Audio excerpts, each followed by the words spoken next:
it actually is pretty humbling. And we were talking just this week about Green Farms Academy being the first high school chapter that Acumen has, now that we have 16 chapters globally over the past few years. And it's incredibly exciting and humbling, and I'll tell you why. Because when we think about what our dream is, and you think about creating a world beyond poverty, and you think about modern times and social media and the fast pace of everything, and to see young individuals and young leaders focused on this so wholeheartedly and supporting us, and to see your dedication and your commitment and your values and your energy reflected in a way that's also supporting Acumen Fund, we could not be more thankful. And I know Joanne wishes she were here tonight, but she's in Tokyo and Singapore working with our chapter there.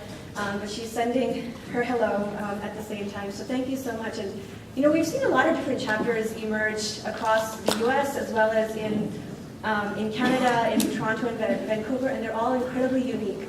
And they all bring such a unique skill set to Acumen, and they end up teaching us. So we're looking forward to learning from you along the way. And we're so proud to have you a part of the Acumen community. So just to, I'd actually like to ask a question. I know Jacqueline, our CDO, was here a few months ago and spoke to Green Farms Academy. Just a quick raise of hands, how many people may have attended that or were here for that?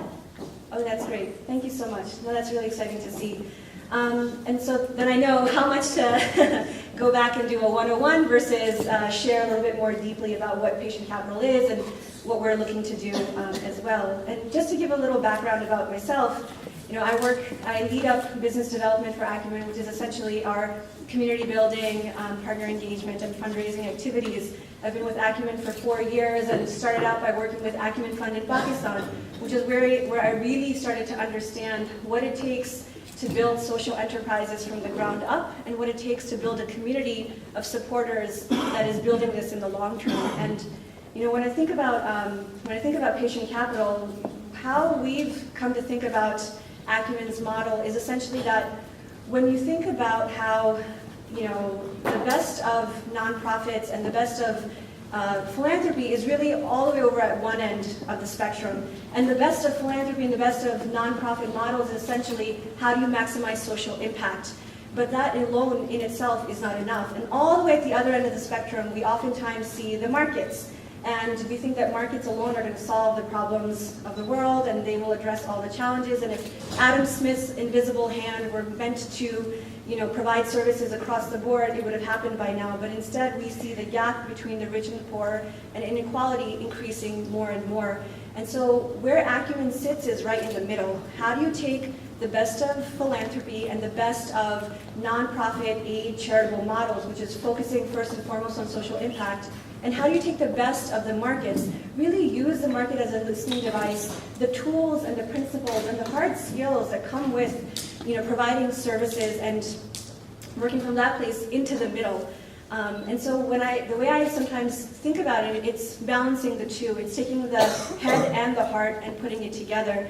And when I think of the young leaders who are sitting here and this group of individuals, you know, if I had a call to action, it would be that we're going to need all of you to change the world. And it's going to take your passion and your dedication and your drive to serve low-income communities better and change the way we think about poverty globally. And it's also going to take your hard skills, you know, operational expertise, your learnings, and bringing all of that to the table. And all of that is going to work together to change the way we think about poverty. And so to give you a kind of a breakdown of how the model really works, we raise philanthropic funds, and then we invest them in below market rates into social enterprises that are directly serving the poor. And that could be anywhere in the 5 to 6 sectors that we've identified, which are affordable healthcare delivery models or products, clean drinking water and sanitation, agricultural inputs and outputs, energy solutions, clean tech, biomass, microhydro, solar energy solutions as well, and agriculture. And our newest portfolio that we just launched is around education. How do you find private, affordable education delivery models in the geographies that we work, South Asia, East Africa, and West Africa as well. And so to give you one quick example of that, one of my favorite investments really is 1298. It's emergency ambulance service model in Bombay, India. And when you think about the population of Bombay, 18 million individuals, and there's a complete lack of access to emergency ambulance care, you have either two choices. You can either go to public hospitals, which are free of cost, or private hospitals, which are expensive. And before 1298 existed, people would call the emergency numbers to transport dead bodies to the hospital. And it wasn't actually that dissimilar to the United States back in the 50s when you call an emergency care and it's actually to transport a body, and it served as a hearse instead of an emergency basic service care. And so enter into it four friends, Shafi Mathur, Sweta Mangal, and their two friends. They actually had a tragic incident happen, which I'm sure some people may have been familiar with. A dear friend of theirs died on the way to the hospital because of traffic, because of poor ambulance and transportation services, and because the ambulances in Mumbai were not actually outfitted with basic care, basic life support. So these four friends said that how are we going to change the way that emergency care is delivered in this city? And so they worked with Cambridge, UK-based medical technician services, and they created this 1298 service delivery model. And their ethos was emergency service for all.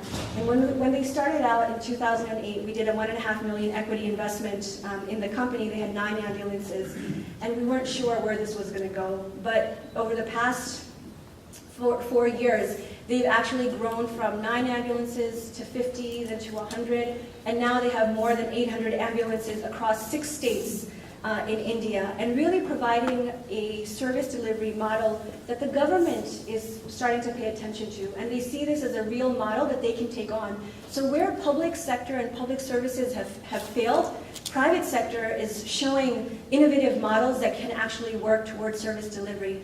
And the fascinating thing has been to see the rate at which they are growing. And my most vivid memory is back in 2009 when there was a bombing that happened in Bombay, and 2 big hotels were actually bombed, and they had a terrorist attack in the country. You would see that the main ambulances that were rushing in right alongside the police was 1298. And you would see that flashing across CNN, that these ambulances were rushing in to actually transport the injured to the hospitals. And it started to become a beacon of service, so much so that the government did start to pay attention. So when we dream of service, and so, sorry, to give you numbers, they've actually served more than 700,000 individuals so far in emergency transportation services to hospitals, and we just see this growing and amplifying even more. And when I think about how Acumen Fund stepped in those early days, where it provided patient capital, where this was a huge risk and somebody had to take a bet, and traditional capital markets nor traditional financial institutions were actually going to provide this service. Acumen and Patient Capital stepped in, took a bet. We didn't know where it would land. Our hope was that this is an innovative model that I could actually teach the rest of the country and the world how to do delivery services in developing countries. And it did, and it is. So it's been exciting to see that come about. And so that's just one example that I wanted to say to you. The other main piece that we end up focusing on is leadership development. And it was so interesting to actually just this week, I was speaking with another Acumen Fund partner.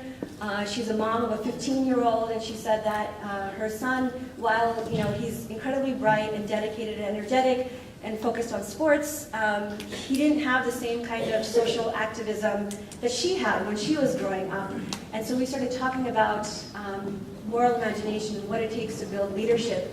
And so as I think about that, and I think about this community over here, and the young individuals over here, I see that you are already focused and situated in that place to imagine a world where inequality doesn't exist in the same starkness that it does at the moment. And so that's been a thrill to see. Acumen's leadership model, which we are building outward, and with the support of the chapters, is something that's, in my mind, going to be a lasting legacy. How do you think about moral leadership, which really means to place yourself in the shoes of others, so to put yourself in the shoes of those who are less fortunate, and to lead from that point of view.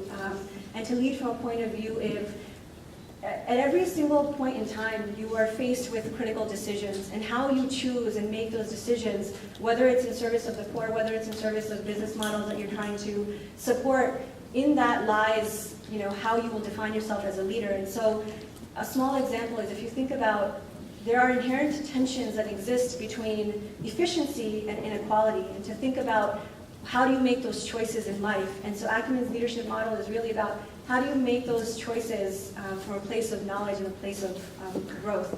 To date, Acumen has invested $75 million in 68 different countries, providing, the companies are serving more than 40 million individuals, and they've actually created more than 55,000 jobs. And through that, we see that there is a real model to be replicated and expansion to be had. No one person has the ability to change the arc of history itself, but it will be through the acts of a few of us all pulling together that will change the way that the future generation will be seen. And so it's through all of us together, working together, that I think this is going to make a difference and have an impact. And I will leave it at that. And so, sorry, I will say one other thing. To everyone who is sitting here, to the students who care about Acumen's work, to the students who actually think about changing the way that we think about poverty, we'd love to get you more involved and more engaged. And whether we can do more through the chapter, we can have more Acumen team members working with you in leadership workshops or in curriculum design, we're happy to do that. And to the parents, thank you so much for being here tonight and for supporting our work. And if you would like to ask any more questions, we're more than happy to reach out and to talk to you all, and I appreciate the time. Thank you.